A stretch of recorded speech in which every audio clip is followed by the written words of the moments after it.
So welcome everyone, and today we're going to go over Barre Chords Part 2. This is going to be, again, a quick reference for you for just there's about 5 bar chords you can play very easily just from this one bar position, just by moving a few fingers.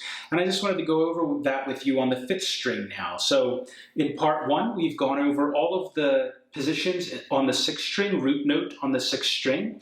Now we're going to do root note on the 5th string. So let's start up here on the 5th fret.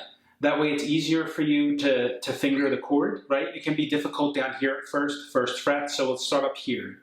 This would be a D chord, because the 5th fret on the 5th string is a D.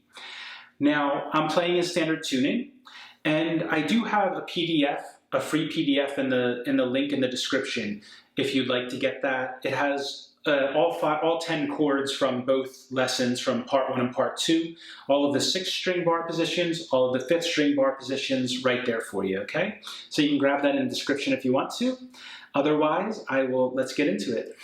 So the major chord with the root note on the 5th string is going to be barring the 5th string to the 1st string. I usually just touch gently the 6th string with the tip of my index finger, that way it mutes. And then take your 3rd finger. Now, this varies for people, it's up to you. I find it very hard to squeeze my fingers in. Some people like to squeeze their fingers all on one fret. I'm not going to show you that way though, just so you know you can try to play with that if you want. I find that very difficult. I find it much better to just bar. So I just use my 3rd finger, and it's like you're just using this part of your finger from the 1st knuckle up to the tip of the finger. And you're barring the 4th, 3rd, and 2nd string. Now, okay? Now what happens a lot of the time is this one doesn't sound. The 1st string doesn't sound because that's barred with your 1st finger and your 3rd finger isn't touching that. So it's like this. That's the full chord, right? That's how it sounds. You can hear that 1st string. It's difficult to do that at first, for sure, okay? So you can kind of just touch that string so it doesn't play, and just play the 4th, 3rd, the 5th, 4th, 3rd, and 2nd strings like this.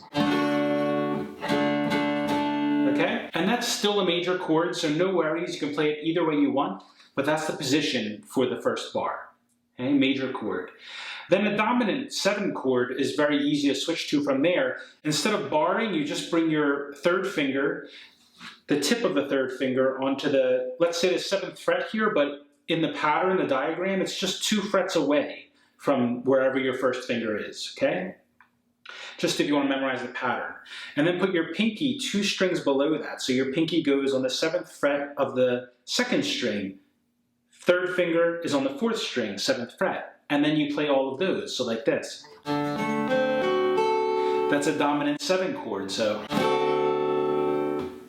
major chord,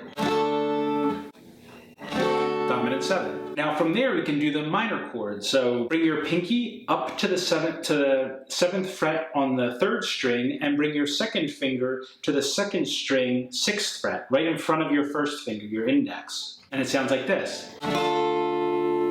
And then from there, you just take your pinky off, and that's a minor 7 chord. So you have everything else on where it is. And then the last one might be a little bit of a stretch for you, but it's going to be barring as we did before, but bringing your 3rd finger on the 3rd string, 7th fret, and pinky on the 8th fret of the 2nd string. And sounds like this. So that's a suspended 4 chord. Now to go through them all briefly for you. So we have the major, then the dominant 7,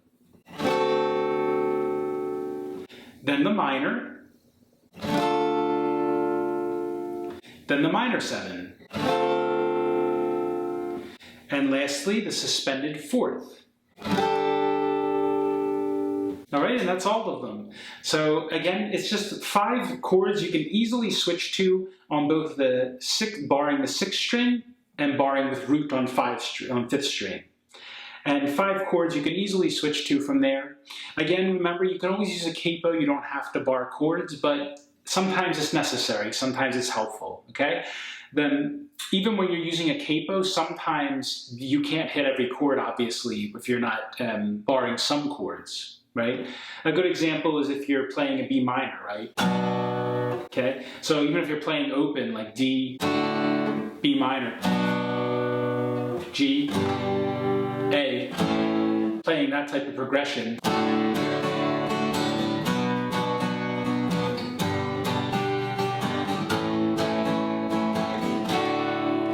Right, so even if it's open, you still need to play that bar chord. So I hope this lesson's been helpful for you. Remember, if you like the PDF of the bar chord positions, feel free to grab it down in the description. And otherwise, I'll see you next time. Take care.